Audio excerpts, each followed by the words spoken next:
ससंगितां भगवतीं कृत्वा अनुक्रम्य चात्मजं भागवत लिख रहे हैं। सुखमध्यापयामास निवृत्ते निरंजीव पिता के आश्रम में पधारे, जो छोड़कर चले गए थे पैदा होते ही। अब भागवत में सूत जी कथा की भूमिका बना रहे हैं। आज तो भूमिका है, भूमिका क्या है? विथेदं द्रोण पुत्रस्य परीक्षितो अथ राजर्षि जन्म कर्म विलापनम। अब सुखदेव जी भागवत अध्ययन करेंगे तो भागवत की कथा सुनाने के लिए सुखदेव जी परीक्षित के पास जाएंगे। अब इसी की भूमिका बन रही है भागवत में। तो परीक्षितो अथ राजर्षि जन्म कर्म विलापनम। अब परीक्षित जी का जन्म कैसे हुआ, अब इस कथा को सुने। बोलो कृष्णचंद्र भगवान की जय। यथा मृदे कैरव संज्ञानाम वीरे सतो वीरगतिं गतेषु ब्रिकोदरा विद्रगदाभिमर्शो भगनो दंडे धृतराष्ट्रपुत्रे। महाभारत का जब युद्ध हुआ तो भीम के गदा के आघात से दुर्योधन का जांग भग्न हो गया। आप सब जानते हैं दुर्योधन मारा गया। महाभारत के युद्ध में पांडवों की जीत हो गई, कौरव लोग हार गए, दुर्योधन मूर्छित पड़ा है। उसका दोनों जांग की हड्डियां टूट गई है, तड़प रहा है, करा रहा है मरने के लिए, लेकिन प्राण नहीं निकल रहे हैं। उसी बीच में महाभारत युद्ध के बाद अश्वस्थामा गुरु द्रोणाचार्य के बेटा अश्वस्थामा ने देखा कि मेरे मित्र दुर्योधन और कौरव वंश का पांडवों ने नाश का दुर्योधन को खुश करने के लिए द्रौपदी के सोए हुए पांचों बेटों के सिर को अश्वस्थामा काट डाला। और सोचा कि मैं अगर पांडवों के वंश को नाश कर दूंगा तो दुर्योधन खुश हो जाएगा। और द्रौपदी के सोए हुए पांचों बेटियों के सिर को रात को काट डाला अश्वस्थामा। माता शिशूनां निधनं सुतानां निशम्य घोरं परितप्यमाना ददारुदवास्पकुला कलाक्षी ताम सांत्वयन्नाह किरीटमाली। जब अचानक रात को द्रौपदी शिविर में पहुंची, ये लड़ाई खत्म हुआ था महाभारत युद्ध उसके 1-2 दिन के भीतर की बात। शिविर में ही थे सब लोग। जब द्रौपदी पहुंची रात को अचानक, तो उसने देखा कि पांचों बेटा के सिर कटा हुआ पड़ा है। अब जिस माँ के सामने में पांचों बेटों का सिर कटा हो, कितनी रोई होगी आप कल्पना करिए, कितनी रोई होगी वो माँ। अरे एक बेटा के मर जाने पर तो वो अपार संकट है, और जिस माँ के सामने पांचों जवान बेटों का सिर कटा हुआ पड़ा हो, तो माता शिशूनां निधनं सुतानां। बच्चों के सिर कटे हुए देख करके इतने जोर से विलाप करने लगी द्रौपदी कि पूरा शिविर बुझ गया, रजवास बुझ गया, व्याकुल हो गई द्रौपदी। दौड़े दौड़े अर्जुन जी पहुंच गए। और उसी समय अश्वस्थामा उस रास्ते से जब द्रौपदी पहुंची तो सिर काट के अश्वस्थामा निकल के जा रहा था।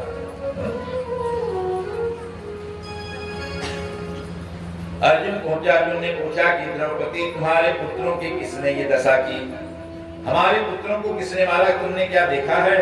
तो द्रौपदी ने कहा मैं गुरु पुत्र अश्वस्थामा को मैंने अभी जाते हुए देखा है।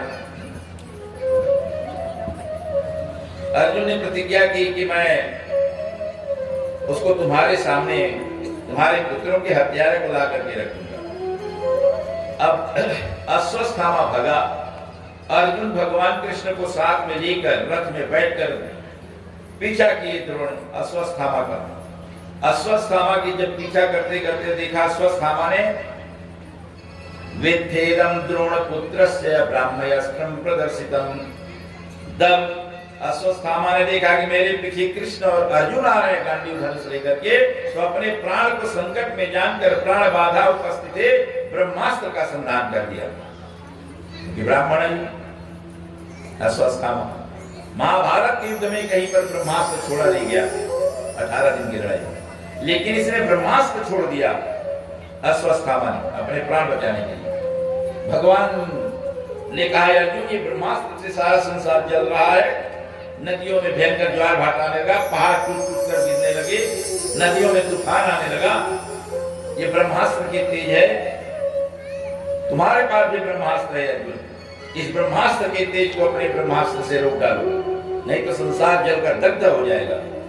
भगवान के कहने पर अर्जुन ने ब्रह्मास्त्र को रोक दिया।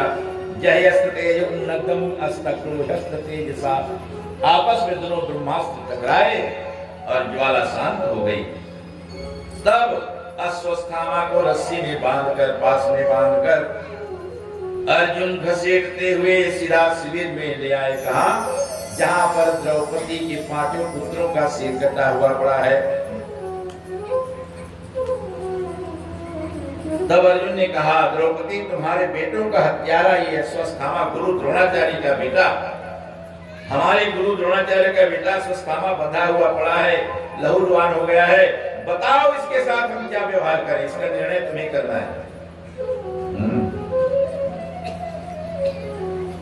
भीम ने कहा इसमें काहे पूछते हो द्रौपदी को, अरे हमारा चाहे गुरु बाबा का बेटा हो चाहे किसी का बेटा हो, हमारे बेटा को मारा है, हम भी इसको मारेंगे, जो मुझे मारता है मैं मारूंगा। अर्जुन कहा नहीं भीम भैया जरा ठहरो,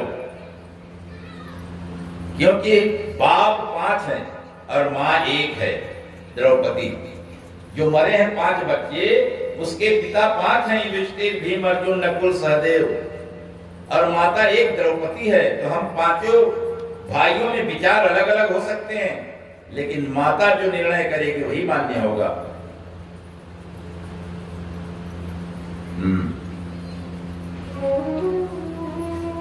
फिर भगवान को पूछा गया, भगवान आपका क्या विचार है? यहाँ पर देखिए भागवत में थोड़ा सा एक हम आपको बात बता रहे हैं, इस पर विरोध होता है आज के नेताओं। भगवान को पूछा गया कि भगवान आप बताइए कि द्रोणाचार्य के पुत्र अश्वत्थामा के साथ क्या व्यवहार करें। तो भगवान ने क्या कहा है भागवत में सुन लीजिए, श्लोक बोल रहा हूं। अरे ब्रह्म बंधुर हन्तव्य आताताये बधारहम्। भगवान ने कहा ऐ अर्जुन, ये ब्राह्मण बालक है अश्वत्थामा गुरु द्रोणाचार्य, हमारे जो गुरु जी द्रोणाचार्य उनके बेटा ये अश्वत्थामा ब्राह्मण बालक है। और हमारे सनातन धर्म में, हिंदू धर्म में, वैदिक सनातन धर्म में ब्राह्मण कैसा भी हो वध करने योग्य नहीं है, ब्रह्म बंधु न हन्तव्य। भागवत में लिखा, भगवान ने कहा ब्राह्मण कैसा भी हो वध करने योग्य नहीं है। अच्छा सुनिए फिर, और उसके दूसरे लाइन में भगवान क्या कह रहे हैं उसको भी सुन लीजिए। भागवत का श्लोक सुना रहा हूं आपको। आता ताई बधारहण, और यदि कोई आता ताई ब्राह्मण हो तो उसे मारने में भी कोई दोष नहीं है। बोल वृंदावन बिहारी लाल। अब दोनों प्रकार की बातें कह दी, भगवान फंसा दी। दोनों प्रकार की बातें भगवान ने कह दी। पहले तो ये कहा कि ब्राह्मण कैसा भी हो पूज्य भी प्रसीद गुणहीना ब्रह्म बंधु न हन्तव्य। और दूसरे अध्याय में कह दिया आता ताई बधारहण। यदि आता ताई ब्राह्मण लड़ाई के मैदान में कोई हथियार लेके ब्राह्मण दौड़ रहा हो, उसे मारने में कोई दोष नहीं है, लड़ाई के मैदान। अर्जुन को समझ में नहीं आया, उसने कहा महाराज इसको ठीक ठीक तो बताइए, क्या करें इसको, मारे पीटे।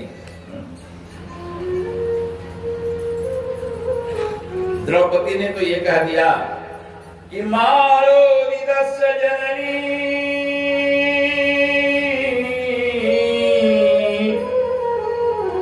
गौतमी पति देवता।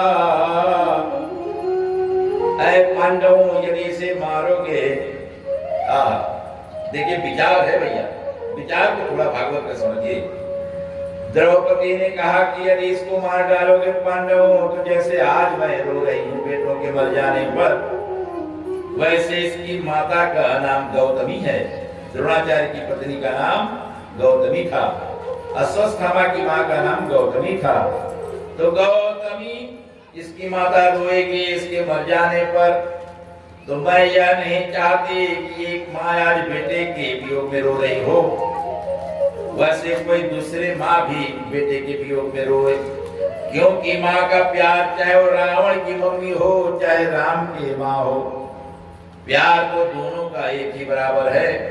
इसलिए मैं नहीं चाहती कि बेटे के वियोग में गौतमी भी रोए, इसलिए इसे छोड़ दिया जाए। लेकिन ये निर्णय पांडवों को अच्छा नहीं लगा। द्रौपदी का ये निर्णय, द्रौपदी का ये विचार पांडवों को अच्छा नहीं लगा और भगवान को सौंपा गया है कि भगवान आप बताएं कि इसके साथ क्या करें। द्रौपदी के विचार समझ में नहीं आ रहे। इतने बड़े हमारे 5 बेटे को मारने वालों को छोड़ दिया जाए, कहती है द्रौपदी, ये हजम नहीं हो रहा ये निर्णय। तो यही तो जो तो को काटा बोए तो को खोजे, भागवत का संदेश है। भागवत धर्म मतलब क्या है?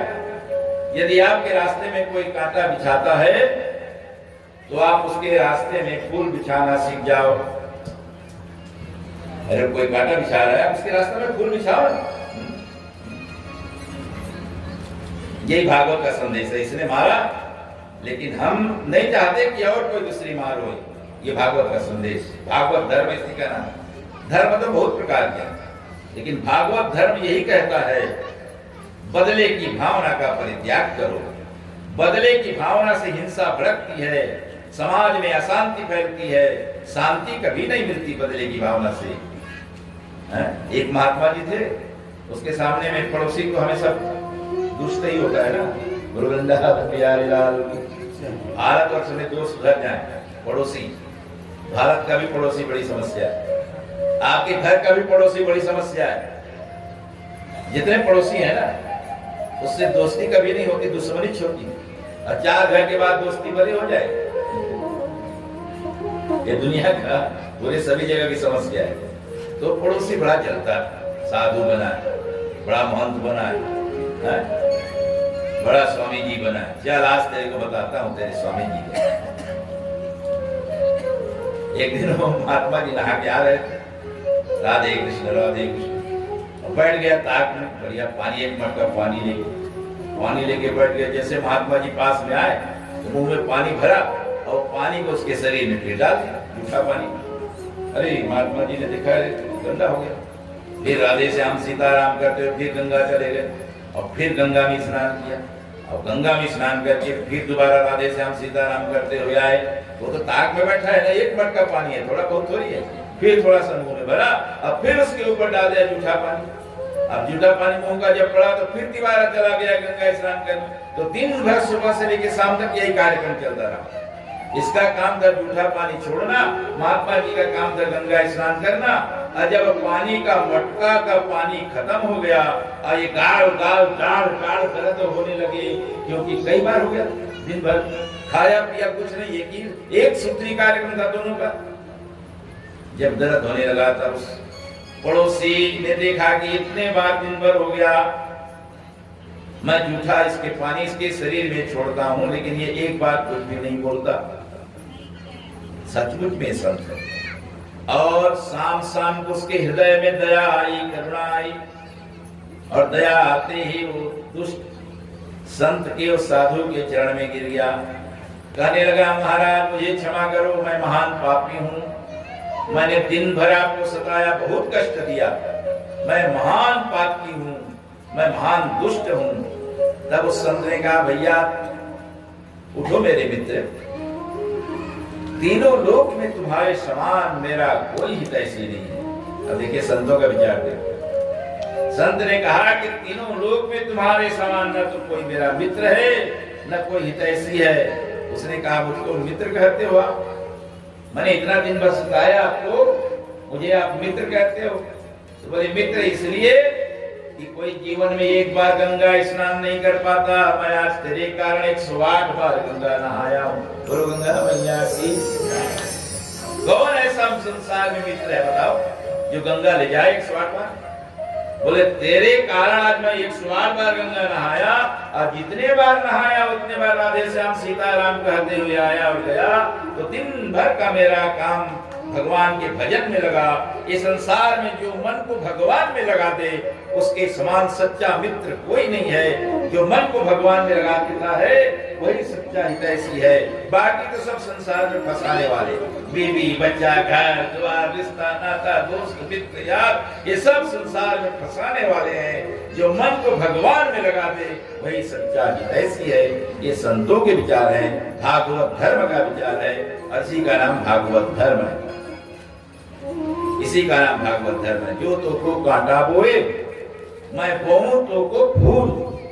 तुम मेरे रास्ते में कांटा बिछाओगे तो मैं तेरे रास्ते में फूल बिछा दूंगा। वाह, ये है भागवत का अर्थ।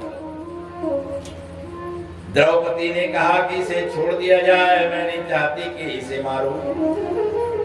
पांडवों को अच्छा नहीं लगा, भगवान को कहा, भगवान ने कहा ब्राह्मण वध करने योग्य नहीं है। लेकिन कोई आता था ये ब्राह्मण लड़ाई के मैदान में हथियार लेके दौड़ रहा हो तो उसे मारने में कोई दोष नहीं है। आज इसी पर विवाद हो रहा है। इसी पर आज पूरी राजनीति में कई पार्टियां बन गई। ये हिंदू धर्म ब्राह्मणवाद का समर्थक है? कई पार्टियां बन गई है नीले रंग वाली। वृंदावन बिहारी ब्राह्मणों के विरोधी, रामायण को जलाओ, भागवत को जलाओ। अरे मूर्खों, पढ़ तो लो क्या लिखा है भागवत। ब्राह्मण वध करने योग्य क्यों नहीं है? कैसा भी हो ब्राह्मण पूजनीय ये लिख दिया है। शूद्र न करिए वेद प्रवीणा। शूद्र चाहे कितना बड़ा विद्वान हो वो पूजनीय नहीं है। अब ब्राह्मण कैसा भी हो पूजनीय है। इसी पर तो सारे विरोध है राजनीतिक पार्टी। ब्राह्मणवाद का आज पूरा विरोध सारे लोग कर रहे हैं। कुछ ही लोग बचे हैं जो थोड़े बहुत इस गहराई को समझ पाते हैं। ब्राह्मण विरोध करने योग्य इसलिए नहीं है, ब्राह्मण शराबी हो, जुआड़ी हो, मांसाहारी हो, कुछ भी हो, पूजनीय है। क्यों है बता देता हूं मैं। इसलिए पूजनीय है, ब्राह्मण को पूजने के लिए इसलिए कहा गया कि बहुत तपस्या करने के बाद में, आत्मज्ञान होने के बाद ब्राह्मण कुल में जन्म होता है। अब ब्राह्मण कुल में जन्म होने के बाद आखिरी पोस्टिंग यदि आचरण अच्छा रहा तो मोक्ष होता है, और अच्छा आचरण नहीं रहा तो फिर 84 लाख में भुगतेगा। तो हमारे संतों ने, ऋषियों ने कहा कि उसके इस जन्म के आचरण को मत देखो, उसके पहले जन्म की तपस्या को देखो और कहो कि हे विप्र देवता, आपने पहले जन्म में बहुत तपस्या की थी, पूजा प्रार्थना की थी, आत्मज्ञान प्राप्त किया था, जो ब्राह्मण कुल में आप जन्म लिए हो। मैं उस पहले जन्म की तपस्या को आपको प्रणाम करता हूँ। अब इस जन्म की कर्म को तो भोगोगे ही आप। इस जन्म में जो गड़बड़ कर रहे हो उसको तो भोगोगे, लेकिन पहले जन्म की तपस्या को उसका प्रणाम करो। अच्छा, आपको एक बात बताता हूँ। वकील है आप, ब्राह्मण भगवान के दरबार के वकील है। जल्दी समझ में आएगा ये बात बताऊंगा। ब्राह्मण भगवान के दरबार के वकील है। वकील काला कोट पहना रहता है, शराबी है, जुआड़ी है, मांस खाने वाला है, और आप मांस नहीं खाते, दारू नहीं पीते, जुआ नहीं खेलते, जज के सामने पैरवी कर सकते हो क्या? आपके पास काला कोट नहीं है, वकालत नामा की डिग्री नहीं है LLB की, और आप बड़े साधु हो, मांस नहीं खाते, दारू नहीं पीते, तो क्या जज के सामने पैरवी कर पाओगे? बोलो नहीं यार, कोई नहीं कर सकते।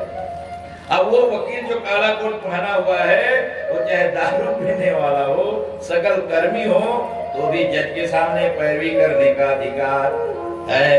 इसी तरह ब्राह्मण कैसा भी हो, भले जन्म का उसको काला कोट मिला हुआ है, उस काले कोट को उसका प्रणाम करो। बोलो वृंदावन बिहारी लाल की। भगवान के दरबार में आपकी पैरवी करने का अधिकार ब्राह्मण को है, किसी को नहीं है। हाँ ठीक है, आप आचरण से अच्छे हो, बहुत अच्छी बात है, कोई बुराई नहीं है, उसका कोई विरोध नहीं करता। इसी दृष्टि से भगवान ने कहा कि ब्रह्म बंधु जो आत्मवेत्ता पुरुष होते हैं वही ब्राह्मण कुल में जन्म लेते हैं, इसलिए वध करने योग्य नहीं है। लेकिन ब्राह्मण यदि अपने मार्ग से भटक जाए और हथियार लेकर लड़ाई के मैदान में आए, उसे मारने में भी कोई पाप नहीं है। ये दोनों बात कह दी भागवत में भगवान ने। अर्जुन को कुछ समझ में नहीं आया तो उसने कहा भगवान क्या करें, हम तो समझ नहीं पा रहे हैं, साफ साफ बताओ इसके साथ क्या करें। तो भगवान ने कहा कि देखो, इसके शिखा और सूत्र को काट डालो। ब्राह्मणों का बल है शिखा चोटी, और सूत्र माने जनेऊ। यदि ब्राह्मण के शिखा को काट दोगे, चोटी को, और जनेऊ को निकाल दोगे तो मुर्दा के समान हो जाता है। ब्राह्मण का जो ताकत है तपस्या का, वह जनेऊ और शिखा माने चोटी। पहले सब लोग रखते थे चोटी, अब तो रखना भूल गए।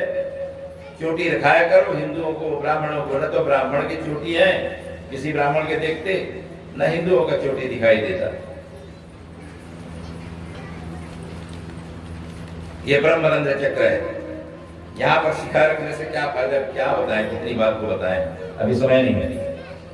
तो शिखा सूत्र को काट कर छोड़ दिया जाए। मस्तक में मणि था अश्वत्थामा का। भगवान ने कहा मस्तक की मणि को निकालकर, शिखा सूत्र को काटकर शिविर से अश्वत्थामा को बाहर कर दो। जिंदा में भी यह मुर्दा के समान रहेगा देखने में। ब्राह्मण को रे कह दोगे तो ब्रह्म हत्या लग जाता है। एक ग्रंथ में लिखा है, ब्राह्मण का अपमान कर दिया माने ब्रह्म हत्या लग गया, आपने उसको मर्डर कर दिया। ब्राह्मण को ग कह दोगे, अगर महाराज कह दोगे तो भी ब्रह्म हत्या लग गया, क्योंकि आदरणीय, उनको जी शब्द से संबोधित करो। रे बे आपने यदि ब्राह्मण को कह दिया तो ब्रह्म हत्या लग जाता है। इतनी ब्राह्मण भागवत में ब्राह्मणों की महिमा है। भगवान ने कहा इसको ऐसा करो, अश्वत्थामा को गुरु द्रोणाचार्य के बेटे, मस्तक के मणि निकालकर, शिखा और सूत्र को काटकर इसको शिविर से बाहर कर दो। अश्वत्थामा को बाहर कर दिया। जिंदा में भी वह मुर्दा के समान हो गया। ब्राह्मण का सूत्र अगर जनेऊ नहीं पहना है तो सूत्र हो जाता है, मुर्दा की तरह हो जाता है। एक सेकंड, एक पल के लिए जनेऊ से अलग नहीं रह सकता ब्राह्मण, यज्ञों को इससे अलग नहीं रहता। और चोटी से, चोटी ये ब्रह्मरंध्र तपस्या के, जहाँ पर जीवात्मा और परमात्मा का मिलन होता है, ऐसे स्थान में चोटी रखने का पूरी जाने के लिए तैयार है। अब सब काम हो गया पांडवों, अश्वत्थामा को दंड दे दिया गया। अब मैं जा रहा हूँ द्वारकापुरी। बहुत दिन हो गए मेरे को भी, अपने परिवार को याद करने लगे, भगवान जाने लगे। उसी समय में उत्तरा कुंती को लेकर दौड़ती हुई आई, क्योंकि ब्रह्मास्त्र जो छोड़ा था अश्वत्थामा, वो ब्रह्मास्त्र के तेज का कुछ हिस्सा उत्तरा के गर्भ को जलाने लगा। पांचों पांडवों के जो 5 बेटे थे उसको तो अश्वत्थामा ने मार डाला था, लेकिन अभिमन्यु जो महाभारत के युद्ध में एक बेटा आया था पांडवों का, वो भी मारा गया था। उसकी पत्नी उत्तरा, उसकी पत्नी का नाम था उत्तरा। उत्तरा जो गर्भवती थी उसका भी गर्भ जलने लगा और लगा कि ये भी गर्भ खंडित हो जाएगा, पांडव वंश का नाश हो जाएगा, ये भी गर्भ खंडित हो जाएगा। तब उत्तरा दौड़ती हुई कुंती माँ के पास पहुंची। कुंती को लेकर उत्तरा भगवान के पास पहुंची। भगवान का एक पांव रथ में और एक पांव जमीन में था। उसी समय कुंती प्रार्थना करने लगी,